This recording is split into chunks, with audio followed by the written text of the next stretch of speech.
La Comisión Permanente del Parlamento aprobó esta mañana una moción presentada por la futura ministra de Defensa y actual senadora del Frente Amplio, Sandra Lasso, en la que se hace un llamado a todo el espectro político para abordar la difícil situación que se enfrenta en la República Democrática del Congo en clave de unidad nacional. En el marco del homenaje a los soldados uruguayos que fueron atacados mientras cumplían una misión de paz de Naciones Unidas en el Congo, Lasso señaló que ha estado en permanente contacto con las actuales autoridades del Ministerio de Defensa, con el comandante en jefe del Ejército y con los jefes de la misión de paz.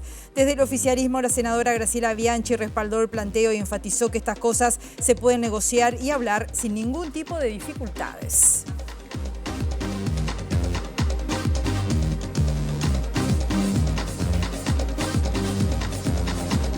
¿Qué tal? ¿Cómo están? Bienvenidas, bienvenidos a MBD Noticias. Comenzamos con la información con 28 grados a esta hora aquí en Montevideo. Una jornada que va a seguir con el cielo nuboso, cubierto. Los vientos soplando del sector este entre 10 a 30 kilómetros por hora, rachas de 40 a 50 kilómetros por hora.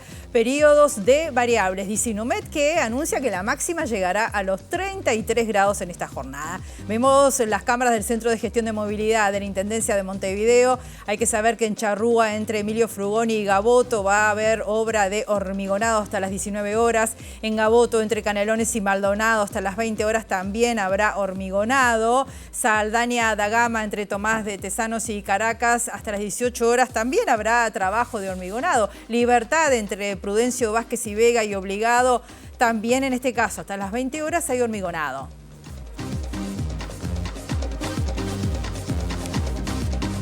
Y ya en el inicio del informativo vamos al Parlamento. Hay mucha información en curso a esta hora. Está nuestra periodista Giuliana Perdomo allí. ¿Cómo estás, Giuliana? Bienvenida. Adelante.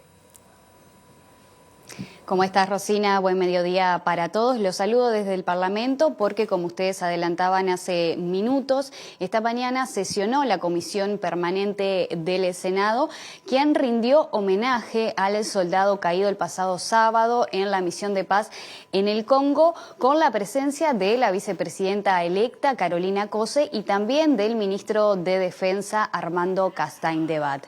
En esta ocasión, con las autoridades presentes, la Comisión realizó un minuto de silencio para brindar homenaje a este soldado caído y también a la labor del contingente nacional en el Congo, aprobándose así una declaración de solidaridad por unanimidad. En esta ocasión también participó el comandante en jefe del Ejército, Mario Estevenasi, quien se refería a los recientes episodios donde fueron lesionados dos nuevos soldados esta madrugada, nuevos enfrentamientos con el grupo M23. En esta ocasión, Estevenasi señalaba que no fueron heridos de gravedad, pero sí manifestaba que le indigna y es doloroso que se esté atacando al ejército uruguayo, quien ha demostrado en varias ocasiones su neutralidad en todos los conflictos que ha intervenido.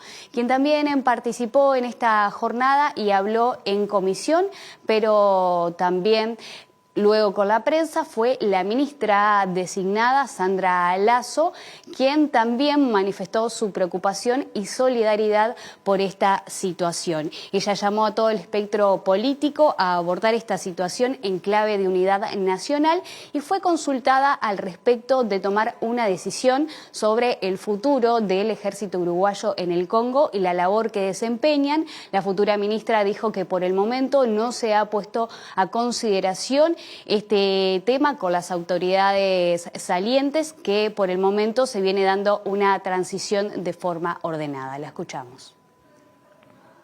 También queremos hacer un llamado enmarcado en la espina dorsal de lo que venimos a plantear hoy, que es la solicitud de que abordemos estos temas en clave necesaria de unidad nacional. Por respeto a las familias, por respeto al Estado y por respeto a quienes hoy están viviendo esta situación, es que hacemos ese llamado. No concebimos en este momento, desde un ámbito pluripartidario, democrático, republicano, otra concepción que no sea la de unidad nacional. Por eso queremos agradecer, hemos estado en permanente contacto con las actuales autoridades del Ministerio de Defensa Nacional, con el comandante en jefe del Ejército y también con quienes están a cargo de esta compleja misión en la República Democrática del Congo. Bueno, Rosina, mencionarles que también habló la senadora del Partido Nacional, Graciela Bianchi, que a su turno también manifestaba preocupación por lo sucedido y mencionaba un diálogo que mantuvo el pasado fin de semana con la futura ministra Sandra Lasso y también con el actual ministro Armando Castañebat. Esto es una política de Estado que además tenemos que coordinar con las Naciones Unidas. Incluso ayer el comandante en jefe dijo algo en la conferencia de prensa al lado del ministro. Esto fue un ataque a las Naciones Unidas. O sea que no es un problema del Uruguay solo. Obviamente que estamos muy preocupados. Bueno, y para finalizar, comentarles además que el comandante en jefe del Ejército, Benassi, dijo que se mantienen expectantes de lo que está sucediendo en el Congo, con intercambio no solo con las autoridades actuales, sino también con las autoridades entrantes y con la familia del contingente que está trabajando en el Congo. Él también hacía mención a la repatriación del cuerpo, dijo que va a tomar un tiempo y además hacía mención a la situación, al estado de salud que mantiene el soldado que está internado aún en un estado de gravedad. Dijo que por estas horas, en esta mañana, se les estaría practicando una cirugía y que será comunicado, como ha sido hasta el momento, en una próxima comunicación, valga la redundancia, del Ejército Oficial. Es uno de los sectores donde se está combatiendo es el aeropuerto. La base uruguaya, nuestra base, está muy próxima al aeropuerto y por lo tanto está afectada, no directamente, pero indirectamente por los combates que se están desarrollando. En un momento vamos a hablar de horas del Congo, a eso de las 8 de la mañana, a las 3 de la mañana en Uruguay, comenzaron esos combates, se prolongaron por unas 4 horas, se detuvieron y hace una hora y media, una hora, me están confirmando de que habría algunos focos que todavía estarían combatiendo. Eso provoca que hay mucho armamento en la zona que no es muy grande, y el riesgo más grande que tiene en este momento nuestras tropas es recibir un impacto de alguna arma no dirigida hacia nosotros, porque por Naciones Unidas no están combatiendo, nosotros no estamos combatiendo, estamos dando seguridad, estamos enfocados a una tarea de desmovilizar Fuerzas Armadas congolesas que se están desmovilizando, entregando el armamento, recogemos el armamento y le damos seguridad a nuestra base. Bien, y el Consejo de Seguridad de la ONU se reunió para evaluar la situación en la República Democrática del Congo. El representante de Uruguay, el embajador Carlos Amorín, hizo un llamado a los gobiernos de la región para instalar una negociación que permita alcanzar la paz. El embajador de Uruguay ante Naciones Unidas, Carlos Amorín, tomó la palabra a la reunión del Consejo de Seguridad, donde hizo un repaso del ataque que sufrieron los soldados uruguayos. Uruguay lamenta el fallecimiento de un soldado uruguayo y las heridas sufridas por otros 4 en el marco del operativo, dijo el representante uruguayo. Tras esto, recordó que la misión de paz de Uruguay en el Congo desempeña un rol enfocado en el cumplimiento estricto del mandato de la protección de civiles. En MONUSCO, Uruguay desempeña un rol enfocado al cumplimiento estricto del mandato de la protección de civiles. Cabe destacar que las tropas uruguayas no participan en operaciones ofensivas, limitándose exclusivamente a acciones enmarcadas en el mandato de la misión. Y como mencionaba, manteniendo una estricta neutralidad con respecto a los enfrentamientos internos en la República Democrática del Congo. Hacemos un llamado al Consejo de Seguridad y en particular a aquellos miembros con influencia directa en la región a redoblar esfuerzos para alcanzar un cese al fuego inmediato y lograr que las partes involucradas vuelvan a sentarse en la mesa de diálogo. Entendemos imperativo que las negociaciones en los marcos de los procesos de Luanda y Nairobi se fortalezcan y se traduzcan en avances concretos para alcanzar una solución política y sostenible a este conflicto. Momento de recibir a nuestro periodista Eduardo Delgado. Durante esta mañana ha estado reunido todo lo que serán las futuras autoridades en materia educativa. Eduardo, ¿cómo estás? Adelante, bienvenido, buen mediodía.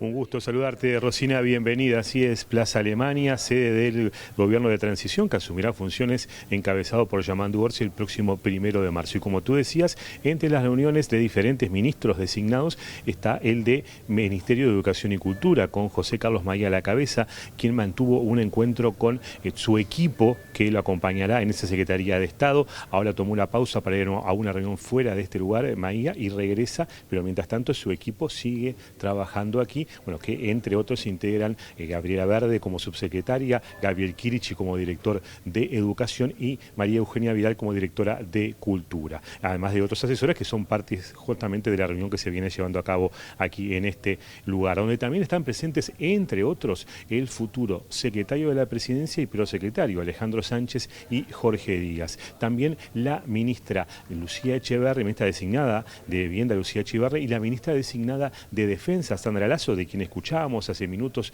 parte de sus comentarios referidos al fallecimiento de un soldado en el Congo. Por ese tema se reunió con el embajador del Reino Unido, Malcolm Green, quien prefirió venir en persona a manifestarle sus condolencias a la secretaria de Estado por el fallecimiento de un efectivo uruguayo, y además hablaron de varios temas de cooperación bilateral, entre ellos justamente el de cooperar a nivel de las misiones de paz.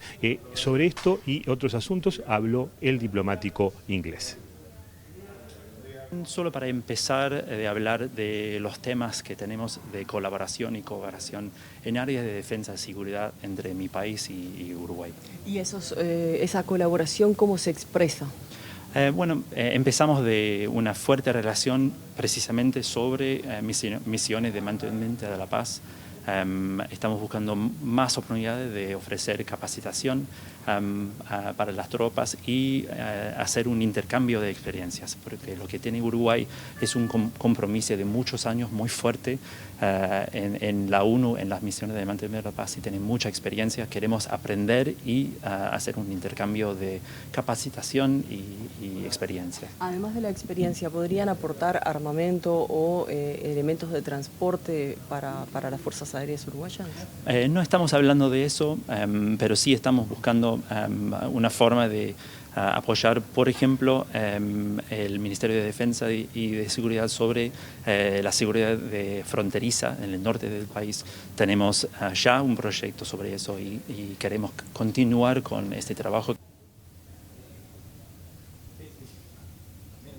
Además de referirse al fallecimiento del soldado en el Congo, del que ya dimos cuenta porque Lazo hoy estuvo justamente en la Comisión Permanente del Parlamento, la ministra designada sobre esta reunión con el embajador dijo que hablaron de la larga relación que tienen Uruguay con el Reino Unido, puso como ejemplo la relevancia de este país en la formación de las empresas públicas del Estado aquí en Uruguay, y respecto específicamente a justamente a las políticas de defensa, destacó la posibilidad de avanzar en cooperación mutua en cuanto a la sanidad de misiones de paz y a algo que considera relevante para Uruguay, que es que haya más mujeres en las misiones de paz que justamente tienen el ejército y las otras fuerzas armadas en diferentes partes del mundo. Así que este es uno de los temas en lo que se buscará avanzar en la cooperación internacional, específicamente con el Reino Unido. A esto sumar que Lazo dijo que fue comunicada por el ministro de Defensa sobre el nombre que se maneja para ser el futuro comandante de la Fuerza Aérea, y que hay acuerdo, no hay ningún tipo de resistencia de las autoridades entrantes, por lo que será esta persona la que asuma la comandancia de la Fuerza Aérea. Prefirió no dar el nombre, cree que corresponde a las autoridades en funciones el mencionarlo, cree que en esta semana ya se dará a conocer. Seguimos aquí desde el edificio Plaza Alemania. Si hay novedades respecto a la transición, las tendremos en MBD Noticias. Muchas gracias, Eduardo. Entre tanto, les contamos que el designado director general de Secretaría del Ministerio de Salud Pública, Rodrigo Márquez, dijo a MBD Noticias que esta semana se va a avanzar en la definición de las direcciones regionales, incluyendo la designación de las direcciones de ACE para atender las demandas de atención y la falta de medicamentos que se han denunciado en los últimos tiempos. Márquez adelantó que se van a enfocar en el trabajo hacia la primera infancia con la puesta en marcha de la Ley de Atención a la Infancia y la Adolescencia, que recientemente aprobó el Parlamento y que aún no se ha reglamentado. La idea es al 1 de marzo plantear y dejar claro con la ciudadanía cuáles van a ser las prioridades y los problemas que vamos a atender primero, más allá de toda la gestión de todo lo que hay que atender. Y uno, sin duda, es la primera infancia, la infancia y la adolescencia. Transversalmente hablando, desde salud, pero desde los demás ministerios, vamos a tratar de enfocarnos en la implementación de la ley. La ley está, no se ha reglamentado todavía por parte del Poder Ejecutivo, está pasado el plazo, pero bueno, asumimos nosotros que cuando nosotros podamos entrar ahora el 1 de marzo, vamos a poder reglamentar y vamos a poder tomar la primera infancia, infancia y adolescencia desde todas sus perspectivas. Desde la perspectiva de salud, sin duda, que es base, pero de todas las otras. Vivienda, trabajo, los núcleos familiares, pobreza infantil y demás. Durante esta semana se realizará el pasaje de información dirección por dirección dentro del Ministerio para poder planificar el trabajo del próximo quinquenio. Toda esta semana empezamos las transiciones por dirección. Hoy es una de las primeras, toca trabajar con la dirección general, ellos venimos trabajando muy bien en la transición, la verdad hay que decirlo también, y hoy vamos a traspasar todo lo transversal del Ministerio. A partir de mañana, pasado y casi toda la semana vamos a ir dirección por dirección viendo efectivamente los aspectos más puntuales, porque hicimos una transición general en 2 jornadas en el Ministerio, pero ahora tenemos que saber efectivamente qué cosa tenemos que conformar. Hay equipos en el Ministerio, no es que los ministerios cambian y cambian todo, sino que hay gente que está en el Ministerio, va a seguir en el Ministerio, está trabajando en el Ministerio, y esas personas quieren saber qué personas están, qué personas vienen y cómo armamos con esas personas también equipos. La Federación Uruguaya de Empleados de Comercio y Servicios, estamos hablando de FUESIS, va a proponer al designado ministro de Trabajo y Seguridad Social, Juan Castillo, revisar el límite impuesto por la LUC a las ocupaciones de los lugares de trabajo como extensión del derecho de huelga. El presidente de la gremial, Fabio Riverón, dijo también que en la agenda con el próximo gobierno quieren discutir sobre lo que definió como la precarización del trabajo en este periodo. No es que hubo una pérdida de puestos de trabajo, lo que pasa es que sí se perdieron puestos genuinos que se contrataron por la diversificación de las relaciones laborales que se ha interpretado en estos últimos años. Y eso lleva a una precarización del empleo, a una precarización del salario. Hay cifras ahí que rompen los ojos, ¿no? Si yo tengo hoy 600.000 trabajadores y trabajadoras que están por debajo de los 25.000 pesos, claramente están en una precarización salarial, pero va de la mano de una situación de precarización del empleo. Cuando hablamos de precarización del empleo, referimos a fueron contratados a través de suministradoras de mano de obra, contratados a través de contratos a término, a través de la original idea de que se abran un unipersonal y le vendan el servicio. Bueno, nosotros creemos que en realidad en este momento hay que rediscutir en realidad cuáles son los puestos genuinos que en los lugares claramente están arriba de la mesa y ahí tiene que haber un trabajador genuino, no hay necesidad de ir por la vía de precarizar el empleo. Si bien nosotros tenemos temas puntuales que trascienden los diferentes periodos de gobierno, pero también tenemos una agenda propia que se originó a partir de lo que nosotros entendemos algunas conquistas que fueron relegadas en este periodo que está terminando, y es de nuestro interés conversar con el nuevo ministro a ver cuál va a ser la interpretación. Una de ellas puntual que hacemos pública en realidad es sobre el tema de la desocupación. Y hablando de la transición, hoy desde las 4 de la tarde se va a dar inicio la transición en el Ministerio de Ganadería, Agricultura y Pesca. Avanzamos a otros temas. El presidente del Frente Amplio, Fernando Pereira, dijo que la concreción del proyecto Neptuno es un capricho del actual gobierno que le va a generar un perjuicio enorme a la OCE, y agregó que los equipos técnicos del próximo Ejecutivo ya están estudiando el alcance de esta iniciativa y reiteró que a su entender se tomó una mala decisión. También expresó su sorpresa por la decisión del gobierno de solicitar la venia para designar al ex canciller Francisco Bustillo como embajador en Perú. Le va a generar un perjuicio a la OCE enorme, en tanto cuando empiece a pagar la OCE el préstamo va a ser prácticamente la totalidad de la rentabilidad que tiene la empresa, y la empresa tiene que cumplir ampliación de saneamientos y otras cuestiones en distintos lugares del país y vinculadas al agua potable, claramente es un negocio desastroso. Usted no pediría 300 pesos para devolver en 20 años el triple, no lo pediría. Entonces, si dicen que hay que administrar el país como padre de una buena familia, yo creo que esta decisión desde el punto de vista económico es absolutamente negativa. Había otros planes de financiamiento para obras de este volumen, pero además no es la obra adecuada en un lugar donde hay, según los científicos, 90 días de salinidad al año, lo cual requiere un polder. Ese polder trae consecuencias ambientales importantes. Consultado sobre el retiro del pedido de venia para designar al ex canciller Francisco Bustillo como embajador de Perú, Fernando Pereira recordó que no estuvieron los votos en el Parlamento para habilitarla y recordó los hechos que motivaron la salida de Bustillo de la Cancillería. Lo que me sorprendió fue haberlo presentado, porque estamos ante un hecho gravísimo de un ex canciller que mandó a perder un celular en el que se decía que Marcet era un delincuente pesado y peligroso, dicho por el ex director, el ex subsecretario Maciel. Ese hecho terminó en una reunión en torre ejecutiva entre H, Maciel y la FLUF, en los que se hizo borrar los chats de un celular y en los que además se afirmó que se rompió un documento público, un expediente. Temas de esta gravedad que involucran a Bustillo parecerían ser razón suficiente para no haber mandado este pedido de venia. El ministro de Ambiente, Robert Bouvier, defendió la firma del contrato del proyecto Neptuno, aseguró que el memorándum de entendimiento que incluye el documento no es vinculante y que las eventuales modificaciones que se le hicieran podrían requerir de nuevas evaluaciones. En cuanto a las críticas por la decisión del gobierno de firmar la iniciativa al cierre de la administración y con procesos judiciales en curso, el ministro subrayó que es natural que el gobierno firme, al culminar el proceso que impulsó como estrategia frente a la crisis hídrica. Esto lleva un proceso, como todo proyecto de esta envergadura, que demora años y que culmina ahora. ¿Culmina justo con el proceso electoral? Sí, termina justo el proceso electoral. Como terminó el proceso Casupá también anteriormente. ¿Ah? Y no llegaron a firmarlo. Pues no llegaron con los tiempos a hacerlo, lo que era, para ellos era una prioridad. Para nosotros la prioridad fue Arasatí, hicimos el proceso, lo terminamos y lo firmamos. Y no le ocultamos a nadie durante todo este tiempo que esa era la prioridad del gobierno. Hicimos un informe de 120 páginas, que hasta ahora no ha sido cuestionado en lo más mínimo. Entonces digo, ese proceso natural que lleva un proyecto como esto que termina con la firma de contrato. No es nada nuevo, no es nada apurado, no es nada caprichoso. Es una estrategia del gobierno que tenía hace muchísimo tiempo, hace muchísimos años anunciada y que todos sabían que íbamos a llegar a ese fin. Si lo hubiéramos firmado en agosto, ¿pasaría lo mismo? Es simplemente por la fecha que se firma, pero todos sabían que íbamos a firmar. El presidente también ya lo había dicho que íbamos a firmar.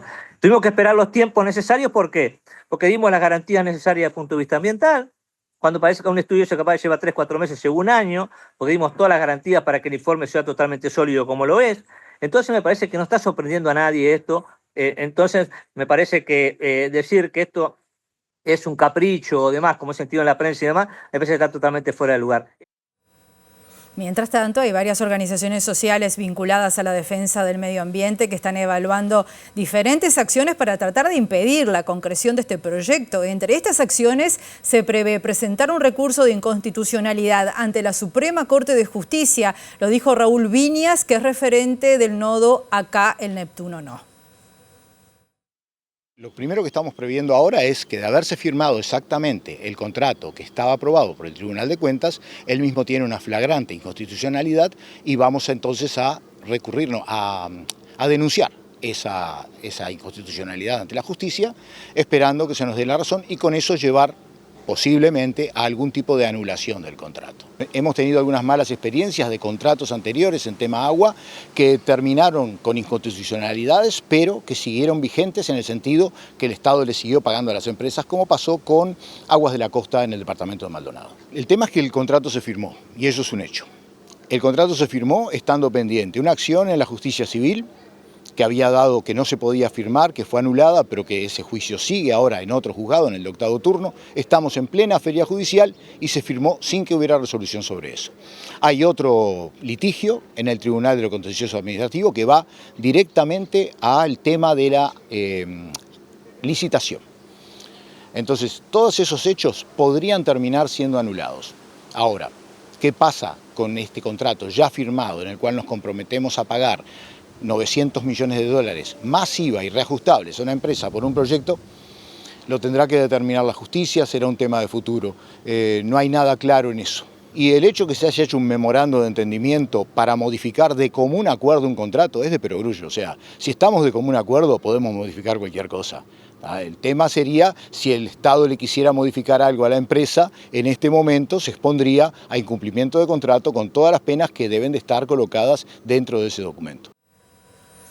La Comisión de Vecinas y Vecinos de Empalme Olmos, que se opone a la instalación de un basurero departamental a orillas del arroyo Pando, se movilizó ayer en la Ruta 8 para sensibilizar a la población sobre el tema. Aseguran que un informe geológico advierte que el lugar no es el indicado, que el propio Ministerio de Ambiente reconoció que no se respetan las distancias con un centro urbano y que la falta de arcilla en el suelo lo vuelve vulnerable a la contaminación del agua.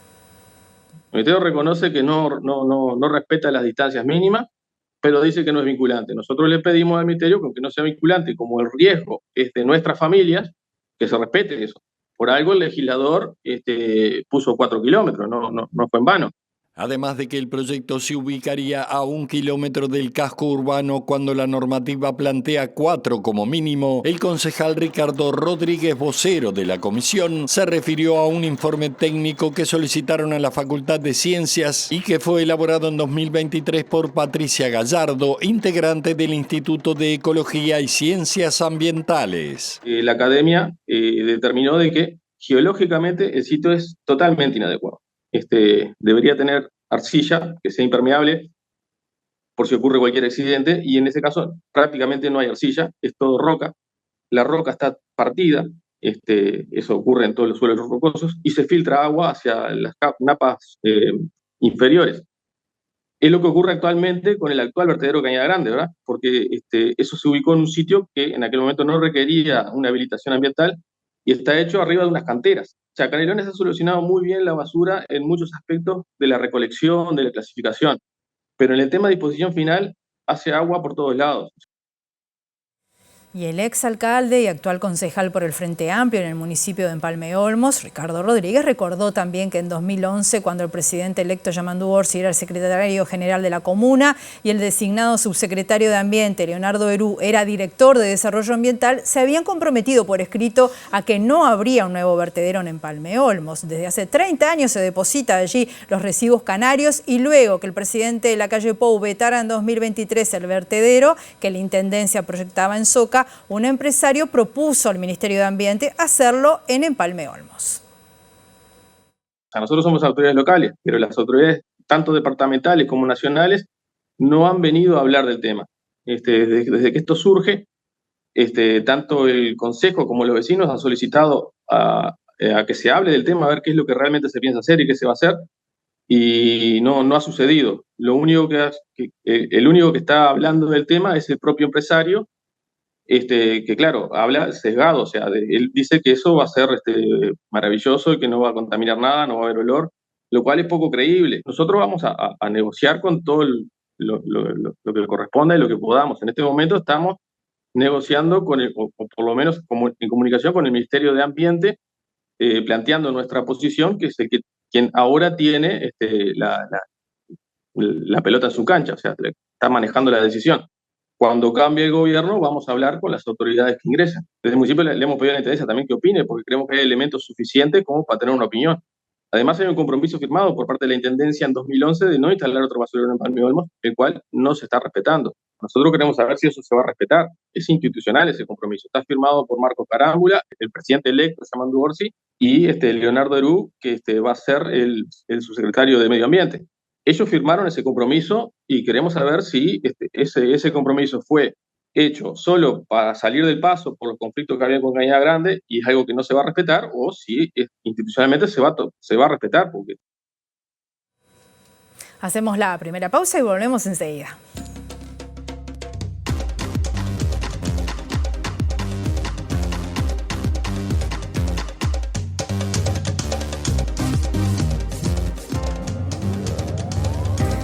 Segundo bloque de MBD Noticias, continuamos con información con 28 grados a esta hora aquí en Montevideo. El Frente Amplio y el Partido Colorado empiezan esta semana a cerrar la oferta electoral que van a desplegar en mayo para Montevideo. En el oficialismo capitalino, la principal duda radica en conocer a quién apoyará el movimiento de participación popular, que es el sector mayoritario. Está previsto que la definición se conozca a más tardar en 10 días.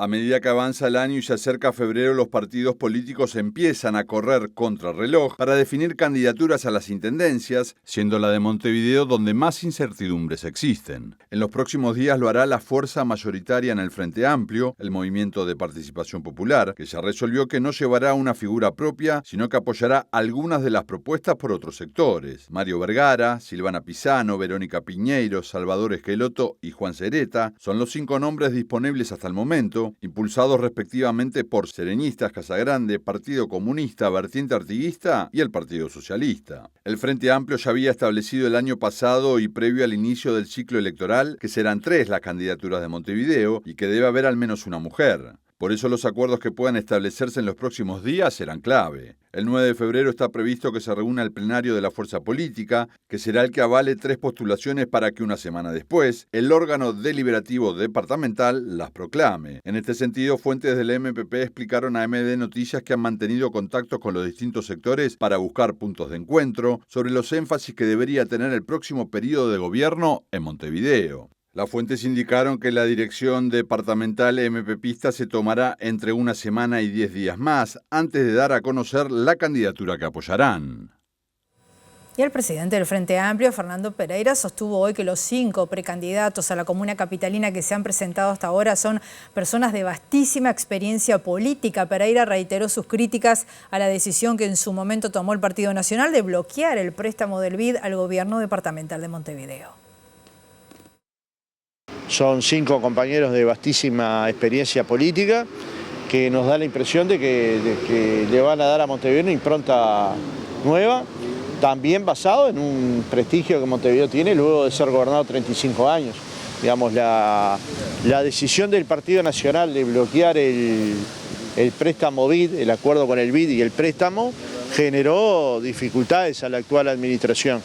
No pudimos hacer todo lo que queríamos en función de una decisión política que afectó la ciudad y al mismo tiempo el ahogamiento económico, como lo han planteado el intendente de Montevideo. Entonces, hay decisiones que se han tomado durante este gobierno que han sido duras. Una de ellas fue bloquear este préstamo y el otro fue intentar bloquear el préstamo a la Intendencia de Canelones, que como ustedes se acordarán, un edil colorado lo votó, se consiguió el voto 21 y ese préstamo finalmente sucedió y Canelones pudo seguir avanzando en obras. El intendente de Montevideo, Mauricio Zunino, dijo a MBD Noticias que como integrante del Partido Socialista respalda la candidatura del abogado Juan Cereta a la comuna capitalina. El nombre de Zunino se había manejado en la interna socialista, pero finalmente se decidió que siguiera al mando de la actual administración hasta su finalización. Creo que todos los precandidatos y precandidatas presentadas tienen cualidades para poder desenvolverse bien en la función y van a sumar a lo que tiene que ver con la campaña para que el Frente Amplio vuelva a ser gobierno en Montevideo. Yo creo que en Montevideo, dadas las realidades que tenemos hoy, vamos a ir por un sistema de candidaturas múltiples, que es lo que para esta coyuntura en Montevideo nos sirve. Y otros departamentos también han optado o por candidaturas múltiples o únicas, dependiendo de cuáles son sus realidades políticas particulares. ¿Puede decirse entonces que respalda usted la candidatura de Cereta? Respaldamos lo que ha resuelto el Partido Socialista. A todo esto, el plenario departamental del Frente Amplio de Canelones proclamó este fin de semana a Francisco Leniani como candidato único de esa fuerza política a la Intendencia de Canelones. Leniani, quien es el actual secretario general de la Comuna Canaria, ya ha recibido el respaldo de varios sectores y sostuvo que va a hacer una campaña destacando los logros obtenidos en las 4 administraciones departamentales consecutivas de la coalición de izquierda. El desafío es enorme y es hermoso, primero porque venimos de 20 años de gestión donde la vara está altísima. 10 años de Marco, 10 años de Yamandú, y el objetivo yo me planteo, lejos de aquellos casos excepcionales que a veces se dan de alumnos superar a los maestros, en este caso para mí va a ser imposible, aspiro a estar a la altura de la responsabilidad de continuar junto con un equipo muy preparado y un equipo de compañeros que van a integrar la plancha conmigo, de estar a la altura de la circunstancia y poder lograr el único objetivo que todo servidor público que asume una responsabilidad de estas tiene al finalizar un periodo, que es dejar un Canelones mejor en el año 2030, mejor que en el año 2025, que fue el mismo objetivo que se trazó Yamandú en el 2020.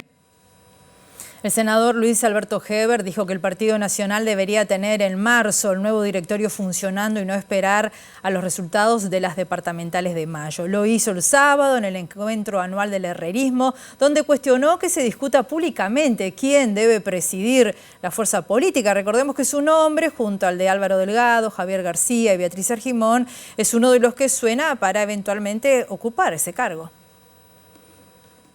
Ya sea dentro del partido, bajar la pelota. No creo que sea buena cosa que en el partido estemos discutiendo públicamente de quién va a ser el presidente del directorio. Nos parece más lógico que hablemos de para qué partido precisamos, qué es lo que tenemos que cambiar, qué es lo que tenemos que mejorar, o sea, el para qué, mucho más que quién va a ser el candidato o eventualmente el presidente del directorio. Yo me he llamado silencio, no me gusta estar manejando nombres y cuestionando nombres en forma pública. Todos los blancos, todos los compañeros son importantes. El que salga electo presidente del directorio se va a tener que dedicar al partido y por lo tanto debe tener el apoyo de antemano. Entonces no le hace bien al Partido Nacional tener estas discusiones públicas. Ya pasamos por 2 elecciones en octubre y en el balotaje sin reflejar en el directorio esa representación que salió de las urnas. Me parece equivocado esperar a mayo. Me parece importante que el partido en marzo tenga ya un nuevo directorio, incluso para dar el apoyo que es necesario tener a la elección municipal en todos los departamentos. Sobre la presidencia del directorio blanco, este domingo el sector Alianza País formalizó el nombre del senador Javier García para ocupar ese rol durante el próximo quinquenio. Y el 2 de febrero se va a reunir el plenario del sector Aire Fresco del Partido Nacional para discutir también el rol que debería tener el directorio de ese partido y la persona idónea para presidir el organismo rector de esta colectividad. La senadora Graciela Bianchi opinó que el directorio del Partido Nacional tiene que tener liderazgo para coordinar entre los sectores del partido, con la coalición, pero también para definir el rol de oposición que va a tener en este periodo. Se va a hablar sobre lo que están hablando todos dentro del Partido Nacional, qué es lo que vamos a hacer con el directorio. Yo no voy a adelantar nada porque Aire Fresco se reúne el 2, como tú mismo lo dijiste. Lo que sí coincido en lo que se ha dicho hasta ahora, que el papel del directorio es lo que importa. No tanto la persona que lo ocupe, que por supuesto la persona es importantísimo, pero el papel del directorio. El directorio tiene, al estar el líder natural del partido fuera de la actividad política, tiene que tener un liderazgo para coordinar entre nosotros con la coalición y por supuesto para definir la política de oposición. Otros temas, un estudio de abogados presentó en las últimas horas a la justicia este lunes una solicitud de concurso de la empresa Conexión Ganadera. Según informó el Observador, el escrito fue presentado por la abogada Graciana Belenda en representación de 6 inversores afectados por la situación económica del fondo de inversión que el pasado miércoles reconoció ante 100 damnificados que tiene un pasivo de 250 millones de dólares. La demandante denuncia que se constataron importantes diferencias entre el ganado comprado por sus clientes y el registrado en la Dirección de Contralor de Semovientes, DICOSE, tanto en cantidades como en categorías. La solicitud llega un día después de que Pablo Carrasco, el director de Conexión Ganadera, indicara a los inversores que propuso ir a un concurso voluntario, luego de discusiones por un posible acuerdo de reorganización en una carta a sus inversores. Carrasco programó para este martes a la hora 18 una reunión vía Zoom con los inversores damnificados. El presidente de la Unidad Agroalimentaria Metropolitana, Daniel Garín, advirtió que se han empezado a ver los primeros indicios de privatización de la gestión de la empresa a partir del cambio de gobernanza que fue votado en 2024 y que otorgó más atribuciones a los productores. El representante de la comuna dijo en MBD Noticias que la UAM está al día con los pagos al Banco República y que tiene la firme expectativa de que el cambio de gobierno va a aliviar la confrontación entre la Intendencia de Montevideo y el Ejecutivo, justamente por la conducción de la UAM. En este 2024 lo que sí creo que se avanzó es que también empiezan a consolidarse otras áreas de negocios que tiene el plan de negocio de la UAM, por ejemplo el mercado polivalente. A fines de diciembre casi que dejamos completo todo el espacio del mercado polivalente con concesiones duraderas. O sea, es un proceso de crecimiento del conjunto de la UAM y de reafirmación de la marca UAM. La presencia de productores en la UAM se ha reducido y han buscado alternativas como cooperativas. Los productores que van a la UAM a comercializar su producción son el 30% de las empresas, o sea que las 2/3 partes de las empresas son comerciales, y las empresas de productores no llegan a comercializar el 20% del volumen que se comercializa en la UAM. Garín habló de las consecuencias que tuvo el cambio de gobernanza de la UAM en 2024, votado por la coalición multicolor, que dio más peso a productores en detrimento de la Intendencia. Empiezan a ver los primeros indicios de una privatización de la gestión.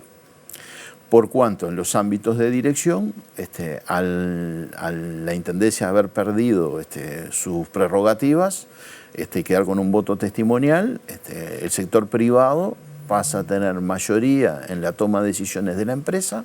Seguimos teniendo la presión financiera que precedía y estamos totalmente al día. Tenemos una fuerte expectativa. Recordemos que buena parte de los problemas de la UAM, especialmente más los estratégicos y los de definiciones de mediano y largo plazo, han estado pautados en estos últimos 4 años en un conflicto abierto entre el Gobierno Nacional y la Intendencia de Montevideo. Tenemos la firme expectativa de que el cambio de gobierno traiga un poco más de alivio a esa situación de confrontación. Hacemos otra pausa y volvemos enseguida.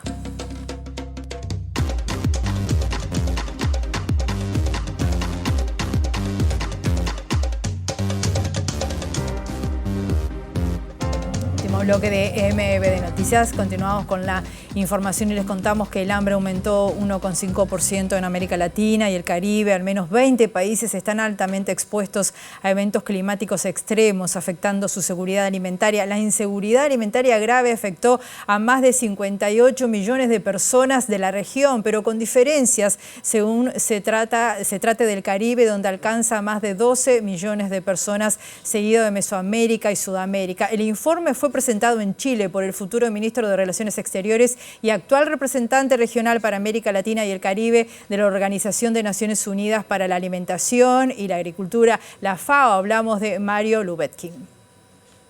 El nuevo informe de Naciones Unidas muestra que la inseguridad alimentaria de la región cae por debajo del promedio mundial por primera vez en 10 años. Sin embargo, el hambre sigue siendo un reto importante con cifras superiores a las observadas antes de la pandemia de COVID-19. Se observa un aumento del hambre de 1,5 puntos porcentuales. El informe destaca las diferencias sustanciales en la región. Mientras Sudamérica ha progresado en reducir el hambre, el Caribe presenta la mayor prevalencia de hambre de la región. Esta situación ocurre en un contexto preocupante marcado por el estancamiento en la reducción del retraso del crecimiento en niños y niñas menores de 5 años desde la pandemia de COVID-19, el incremento del sobrepeso en niños y niñas de esta edad y el aumento de las tasas de obesidad en adultos. En Sudamérica, Chile, Colombia y Uruguay fueron los países con la mayor proporción de población que no podía permitirse una dieta dieta saludable en 2022, unos $4,29 por persona, lo que implica que en el caso de Uruguay 36,1% no podía pagarlo. La subalimentación en Chile, Uruguay y Guyana se estimó por debajo del 2,5%, pero en Sudamérica más del 30% de la población adulta de la Argentina, Chile, Paraguay y Uruguay padecía obesidad en 2022. Las poblaciones rurales se ven más afectadas que las urbanas y las mujeres más que los hombres. No obstante, en América Latina y el Caribe se han logrado avances significativos en la lucha contra el hambre. Por segundo año consecutivo, la región muestra una reducción de los indicadores, destacándose como la única región con esta tendencia positiva del mundo.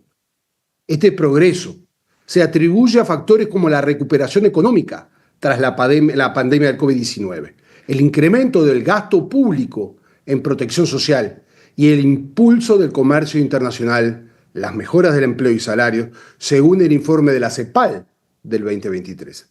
Sin embargo, persisten disparidades significativas entre subregiones. Las mujeres, las comunidades rurales y las poblaciones vulnerables siguen siendo las más afectadas.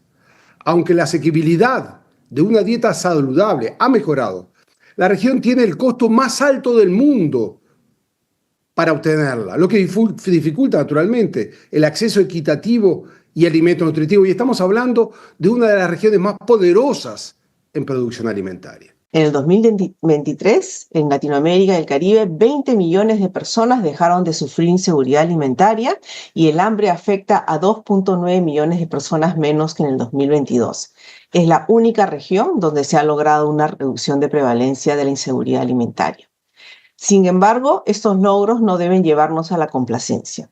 Corresponde mirar de manera granular a estos números. Aún hay 41 millones de personas que padecen hambre en nuestra región, cifra que es superior a los niveles de la pandemia. Además, persisten disparidades regionales significativas. En el 2023, el 58,8% de la población en el Caribe vivía en una situación de inseguridad alimentaria, más del doble que en América Central y que en América del Sur. En el deporte nacional sigue con la buena racha clásica que lleva casi 2 años y se llevó la tercera Supercopa Uruguaya. Le ganó a Peñarol 2-1 en el Estadio Centenario con goles de Nicolás López y Jeremías Recoba, mientras que Diego García descontó para los aurinegros.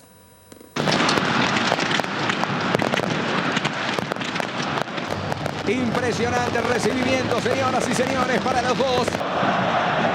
A jugar, hay fútbol, hay clásico en el Centenario. Área intentó Morales, va el ojito por aquel lado. Otra pelota al corazón del área, buscó Recoba, pelota al medio, pedían. Señoras y señores. La mano, si es que existe, en la segunda toma a mí me da la sensación que es rosa. Viene el diente.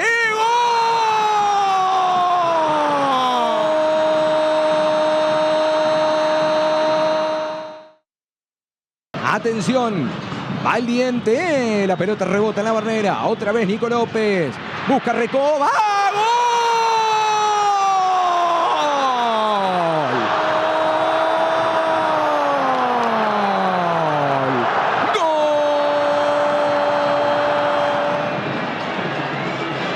¡gol! Otra vez Cabrera que intenta, centro que va al remate, García.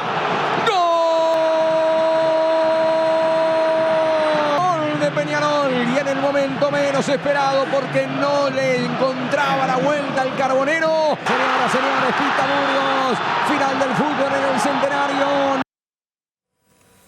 Y la selección sub-20 va a tener esta noche el segundo encuentro en el sudamericano de la categoría que se disputa en Venezuela. Ustedes saben que es clasificatorio para el próximo mundial, es muy importante. Los celestes van a estar enfrentando a Paraguay después del debut con triunfo ante Chile. Desde las 20 horas va a estar transmitiendo TV Ciudad por la señal de aire 6.1 en HD.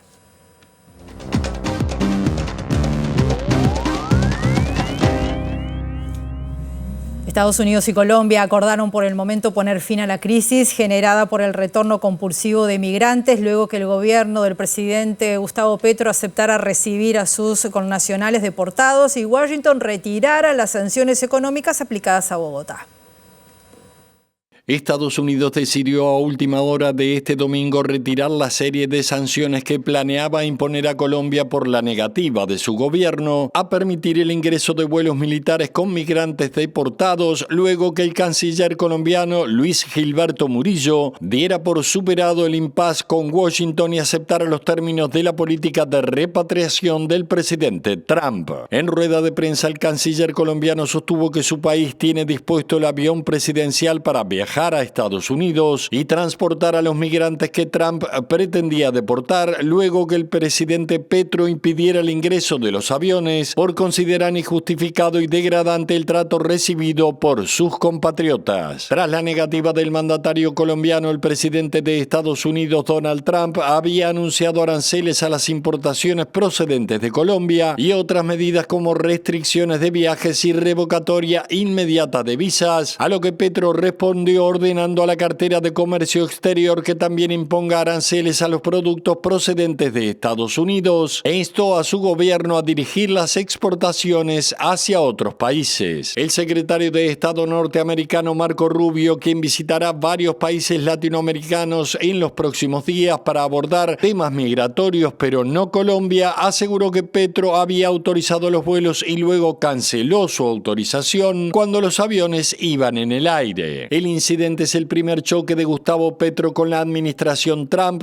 quien asumió la presidencia con promesas de mano dura contra la migración irregular y que se suma a las protestas del gobierno brasileño por razones similares y a la negativa de México de recibir dichos vuelos.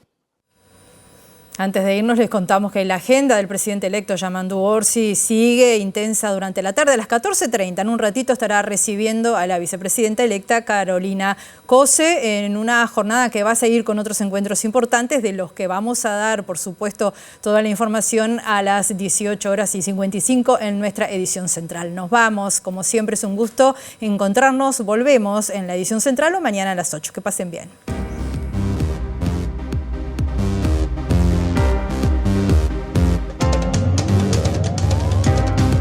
Dos militares uruguayos sufrieron heridas leves este lunes en la ciudad congolesa de Goma. Los rebeldes del grupo M23 intensificaron la ofensiva sobre ese enclave, según informó el comandante en jefe del ejército, Mario Estebenazzi. El presidente del Frente Amplio, Fernando Pereira, dijo que la concreción del proyecto Neptuno es un capricho del actual gobierno que le va a generar un perjuicio enorme a la OCE. Continúa esta semana el trabajo de transición entre el gobierno saliente y el gobierno electo. Esta tarde se comienza con el pasaje de información en el Ministerio de Ganadería, Agricultura y Pesca y en el Ministerio de Salud Pública. Desde esta semana trabajarán por direcciones. Por segundo año consecutivo, el hambre y la inseguridad alimentaria disminuyeron en América Latina y el Caribe, pero aumentaron las desigualdades regionales. Según el informe de inseguridad alimentaria y nutrición de la FAO, en 2023, 20 millones de personas dejaron de sufrir inseguridad alimentaria y el hambre afecta a 2,9 millones menos que en 2022. El presidente de la Unidad Agroalimentaria Metropolitana, Daniel Garín, advirtió que con el cambio de gobernanza votado a fin del año pasado, en el organismo comenzó un proceso de privatización en perjuicio de la Intendencia de Montevideo. Nacional derrotó a Peñarol 2-1 y se quedó con la Supercopa Uruguaya. En 2 semanas volverán a jugar por el torneo Apertura, con lo que completarán 3 clásicos en un mes. Estados Unidos y Colombia acordaron poner un freno a la crisis generada por el retorno compulsivo de migrantes, luego que el gobierno del presidente Gustavo Petro aceptara recibir a sus connacionales deportados y Washington retirara las sanciones económicas aplicadas a Bogotá. La Comisión Permanente del Parlamento aprobó por unanimidad una moción presentada por la futura ministra de Defensa y actual senadora del Frente Amplio, Sandra Lasso, en la que se hace un llamado a todo el espectro político para abordar la difícil situación que se enfrenta en la República Democrática del Congo en clave de unidad nacional.